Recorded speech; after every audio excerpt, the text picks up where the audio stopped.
dipaparkan oleh para ulama tentang apa yang disebut dengan dalil qat'i. Ya, dalil qat'i itu adalah dalil atau sesuatu yang memang tidak bisa berbeda sampai kapanpun dan dimanapun hal itu akan sama. Ya, misalkan rukun Islam yang 5 itu yang kita amalkan ini selamanya tidak akan bisa berubah. Sholat itu sehari semalam itu 5 kali, ya, zuhur, asar, maghrib, isya, subuh. Ada yang 4 rakaat, 3 rakaat, dan 2 rakaat.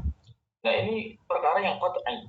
Jadi tidak ada wilayah berbeda di antara ulama satu dengan ulama yang lain. Ini perlu digarisbawahi. Jadi di dalam Al-Quran maupun Al-Hadis, di sana memuat hal-hal yang memang sangat jelas, sangat gamblang. Sehingga para ulama tidak mungkin untuk berbeda di antara mereka. Kalau seandainya ada pihak yang berbeda, maka jelas ini sudah menyalahi aturan syariat itu sendiri. Jadi dia terjebak atau terjatuh kepada kesesatan. Jadi tidak bisa kemudian dia mengklaim bahwa ini saya berbeda, ini ijtihad saya, ini adalah pola pikir saya pribadi, saya boleh berbeda dengan yang lain. Islam itu kan rahmat. Islam itu sangat menghargai perbedaan.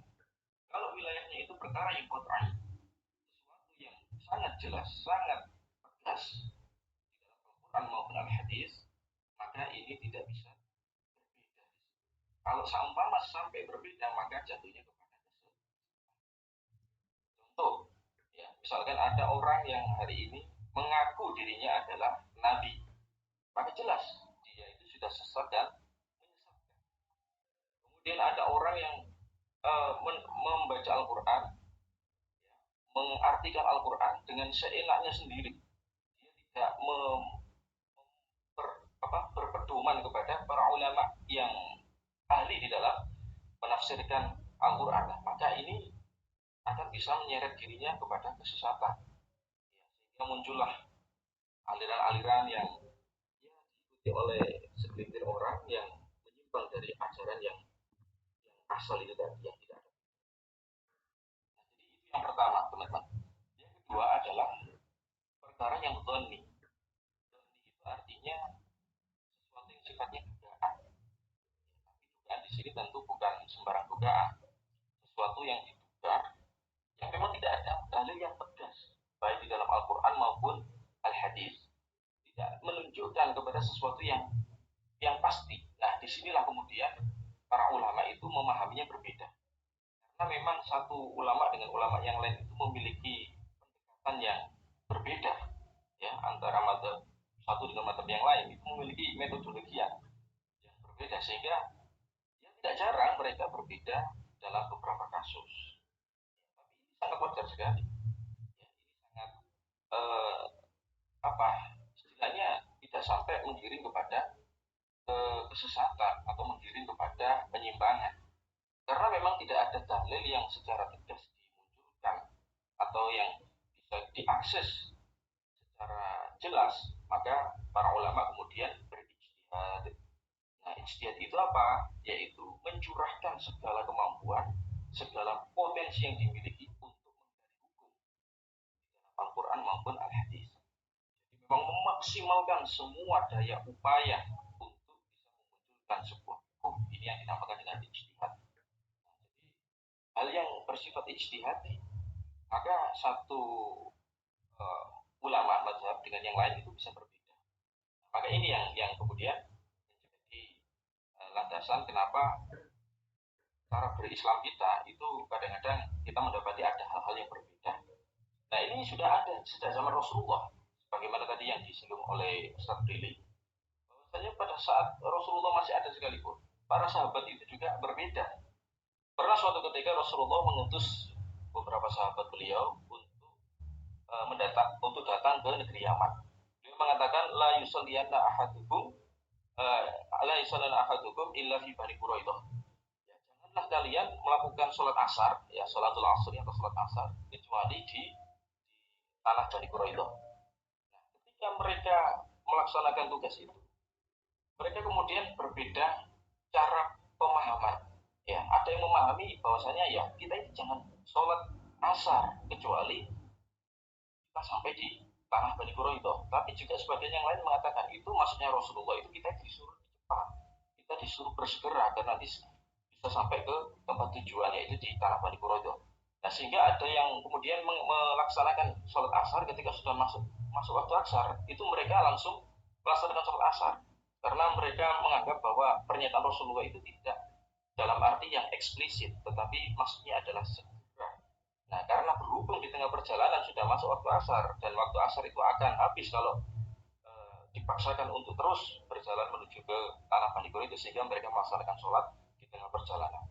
Tapi ada sahabat yang lain yang kemudian memahaminya itu secara tekstual, menganggap bahwasanya ya kalau perintah Rasulullah seperti itu ya kita jalankan apa adanya. Mereka tidak melaksanakan sholat asar sampai tiba di tanah Bani Quraidah meskipun waktu asar waktu itu sudah selesai. Jadi seperti itu, teman-teman. Ya. Maka di sini kita punya konsep dasarnya bahwasanya di dalam kita berislam itu memang ada hal-hal yang tidak ada kompromi untuk berbeda. Tapi dalam konteks lain, ya dalam masalah yang zoniyah atau ijtihadiyah, maka kita boleh berbeda pendapat. Nah, cuma di sini yang perlu kita garis bawahi adalah bahwa ketika kita menyatakan berbeda dengan saudara-saudara kita yang lain, itu harus memiliki pedoman, sahabat-sahabat. Tidak bisa kemudian kita berbeda dengan versi kita pribadi. Kita baca Quran sendiri, hadis sendiri, kita pahami sendiri, lalu kita simpulkan sendiri, kita munculkan sebuah produk hukum sendiri lah. Ini tentu tidak sesuai dengan yang dimaksudkan dalam konteks perbedaan adalah rahmat. Maksudnya adalah bahwasanya perbedaan yang dimunculkan oleh para ulama yang sudah mencapai level mujtahid, maka kita bisa memilih di antara mereka yang manapun yang bisa kita kerjakan. Siap. Nah, jadi para ulama mujtahid itu ada cukup banyak. Ya. Nah, ini nanti silakan dilanjutkan ya, karena waktu kita hanya 10 menit, mungkin Siap. bisa nanti dilanjutkan. Siap. Ini Baik, sesi Ustaz. ya, teman-teman. Siap. Lanjut, Ustaz.